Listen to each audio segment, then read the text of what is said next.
कि सीधे हैं तो राम, अगर कोई उल्टा पड़ गया तो परशुराम। जय हो। आज का जन्मोत्सव और इसी कड़ी के एक दूसरे परशुराम हमारे आचार्य कमलकांत जी का भी जन्मोत्सव, जन्मदिन, और एक नए रूप में शायद हमारे सामने परशुराम की तरह उभर कर आए होंगे। मैं इस बात को आपको आगे बढ़ाना चाहती हूँ कि जैसे हमने माता जी ने बताया कि जीवन में हमें सिखाया जाता था, हमारे कई उदाहरण देकर हमें भी छोटी छोटी बातें अब भी याद है कि हम गलत काम करेंगे तो हमें उबलते हुए कढ़ाई में डाल दिया जाएगा, जब हमारी मौत होगी यमराज के आ जाएंगे, हम नमक गिराएंगे तो आंखों से उठाना पड़ेगा हमें जो है गाय को रोटी नहीं देंगे तो हमें जो है फिर आगे रोटी नहीं मिलेगी। ये छोटी छोटी बातें हमारे संस्कारों में डाल दी जाती हैं, इसलिए कि हम पूरी प्रकृति का, जिसमें हमें वनस्पति जगत, हम जीव जगत, हम पशु जगत, हम मानव जगत, हमें जल, पहाड़, नदी, सबको माँ बोलते हैं, नदियों को माँ बोलते हैं। ये इसके पीछे हमारे संस्कार है माँ बोलने के पीछे, कि जैसे माँ को प्यार करते हैं ऐसे ही हम जल को भी प्यार करें। आप लोगों को पता होगा 2016 में जो वो आया था इसका केदारनाथ में, जो एक तरह से कितना बड़ा भूस्खलन हुआ, उसके पीछे कारण था।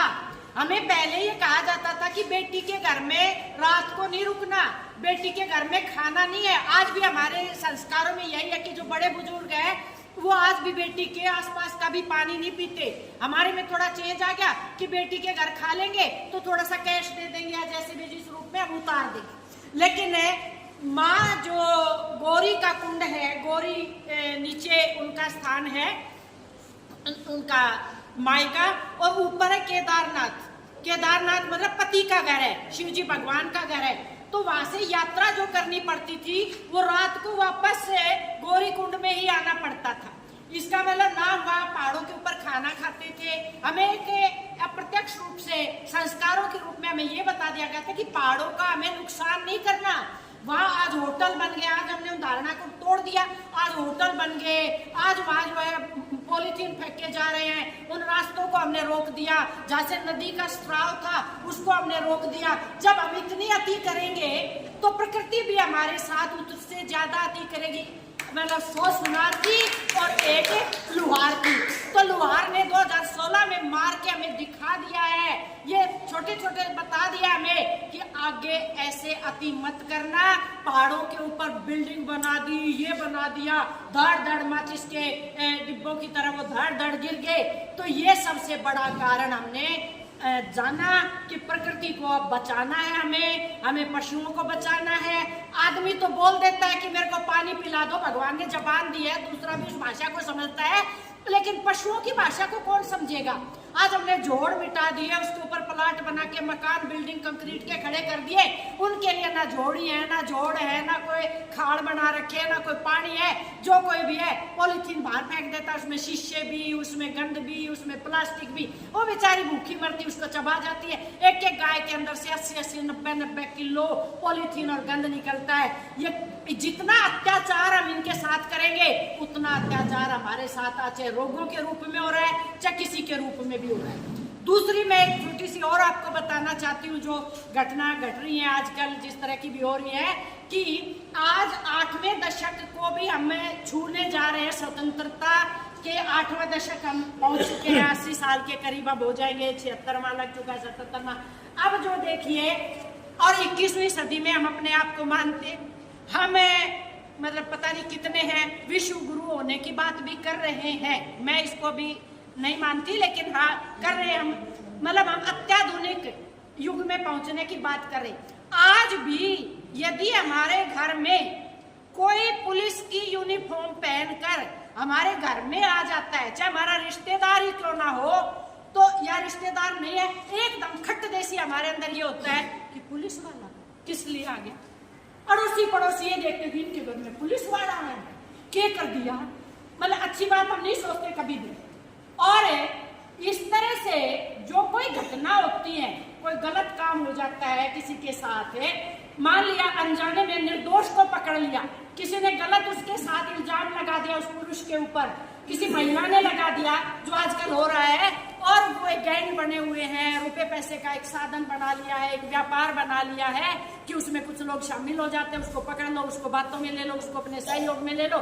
अगर उसके साथ ऐसा हो जाता है तो मैं ये बताना चाहती हूँ कि चाहे वो निर्दोष का निर्दोष छूट जाता है, लेकिन वो ऐसा मानसिक रूप से बीमार हो जाता है, उसकी ना घर वाले उस बीमारी को समझ पाते। हम अगर कोई शराब पीता है तो उसकी काउंसलिंग करते हैं कि इसको बीमार मानो, लेकिन हम उसको ना तो बीमार मानते, घर वाले भी, वो बिल्कुल सही है, लेकिन वो अपनी आंखें अपने माँ बाप के आगे नहीं मिला पा रहा, अपनी जो पत्नी है उसके आगे नहीं मिला पा रहा, पत्नी के साथ वो स्वस्थ संबंध नहीं बना पा रहा, बच्चों के साथ नहीं बना पा रहा, वो समाज का सामना नहीं कर पा रहा। कारण कोई भी नहीं, कारण ये है कि उसके साथ किसी ने कोई ऐसा इल्जाम लगा दिया जिसको वह मिटा नहीं पा रहा, वह उसको दूर नहीं कर पा रहा, तो उसके कारण चाहे वो मतलब ऐसी स्थिति में भी आ जाता है कि वो आत्महत्या करने को भी आतुर हो सकता है। आज उसको समझने की जरूरत है। और मैं ये कहना चाहती हूँ कि जहाँ महिलाएं ये कहती हैं कि हमें 33% नहीं, हमें 50% बराबर का अधिकार मिलना चाहिए, मैं ये कहना चाहती हूँ जो 50% हमें बराबर का अधिकार के लिए महिलाएं खड़ी हो जाती हैं, तो क्यों ना जब हम अपराध करते हैं तो उसी 50% को जो पुरुष ने भोगा वही 50% उस महिला को भी मिलना चाहिए जिसने उस कांड को करवाया।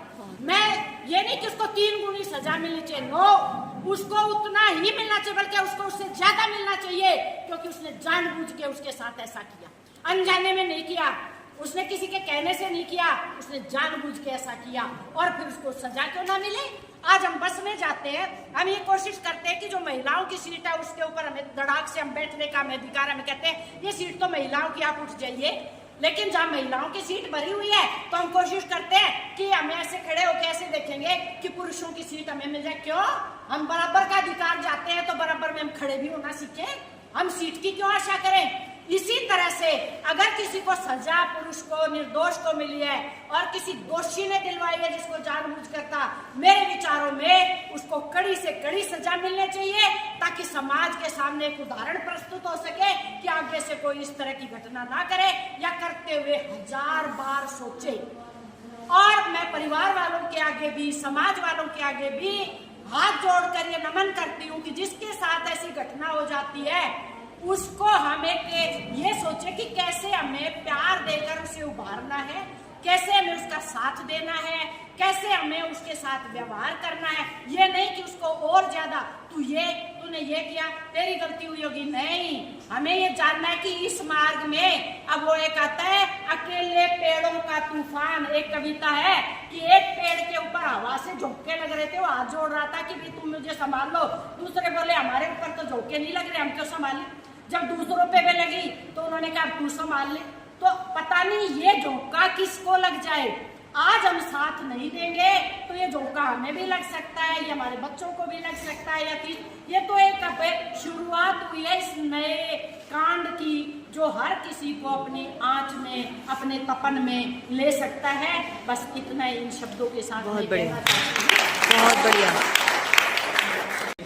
माता जी ने बहुत अच्छे से समझाया और मैं हर चीज़ को माता जी सकारात्मक लेता हूँ।